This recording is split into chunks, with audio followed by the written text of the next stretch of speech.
What was your most regrettable hookup? Probably anything that ended in pregnancy. And there's a few of those. I don't know, abortions are cheap these days. And tax deductible. Actually, I just figured that out last month in my account. They are, I'm serious. I think you just created... No, I actually have abortion receipts. I honestly think you just created a generation of small business people. Have you ever tried telling your stories another way? Like, have you ever tried doing stand-up or anything like that? Stand-up is actually a very different skill, and it's kind of hard. Bill Dawes next to you is a stand-up comedian. Very funny guy. If you guys have been watching the videos off tour, I mean, those are all him. That's all his jokes. Those sort of impromptu, off-the-cuff shit. I mean, I'm a funny guy, but I'm like funny in a bar, hanging out with people. It's very different being the life of the party and standing up in front of people and doing a routine. Very, very different. And I'm not good at that. What story do you have in mind for your sequel? 2 has butt sex story. 3 has sushi band. 4 starts off with some amalgam of the Vegas story, and then moves into kind of how he finds his path. And then the whole series ends with him, you know, like going off to become famous.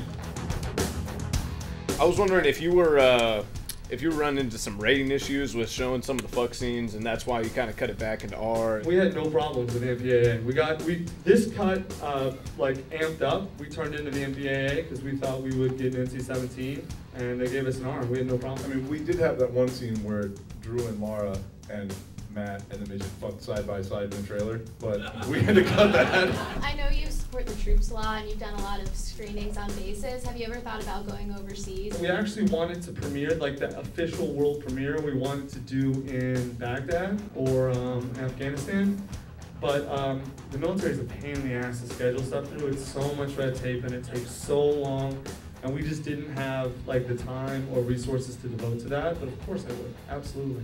You mentioned, I forget one, that Matt was like a really nice guy in real life, and how did he get in the character to play you? Was he like following around to bars? We hung out a couple times, and it was actually kind of awkward, because I'd like say something to a girl, and then he'd like wince and come over and apologize to her. I'm like, dude, stop it, like, she's into it, we're talking, like, it's all right, man, you don't have to. He went out to practice a couple times with his acting coach, employing some of the devices that you. And it was so funny because he comes back, he's like, oh my god, it works! Yeah, I don't understand. Tucker has the kind of arc of finding himself in kind of understanding that, but he never really fully apologizes at the end in that way. So his arc is very like, incremental. Yeah, like you guys he apologizes. That's as sincere as he can be. As serious he can be. Right. In the moment, it's just he's a narcissist. The movie is about Tucker's narcissism, and he really, it's not that he learns his lesson and stops being a narcissist. The movie is, like I'm interrupting him, yeah, exactly. The movie is, believe me, I get the irony of the joke. The meta levels of humor here, I get it. But the movie is about Tucker's narcissism, and he doesn't not become a narcissist at the end of the movie. What he does is he learns how to model appropriate behavior, which is kind of all a narcissist can learn in 10 days. I mean, a dude's not, there's nothing I hate more than a fucking guy's a, player and a ladies man, and 10 days later, he's completely reformed, he's got 8 kids and a dog, and shut the fuck up, man. That shit doesn't happen in real life. In real life, you act like a fucking asshole, you don't realize it, you figure out why, and then you either change your behavior or you don't, or you fix it or you don't.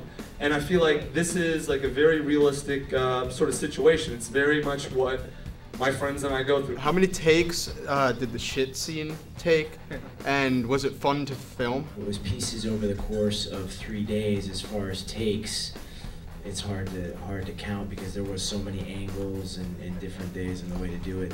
But was it fun? No, I think on the last day, I remember leaning over and the makeup artist was brushing poop on the inside of my crack. And, after all the other scenes I had done, I was kind of a little bit like, oh man, I don't know if I could do this anymore. This is like, what am I doing? There were moments, there was one time when we had there was a pump contraption that we used to do the whole thing, and I couldn't get the thing to work, and I was very frustrated with that. But then we had one take where it did work, and did the whole thing, and then over at the monitors, I just heard everybody exploded laughing.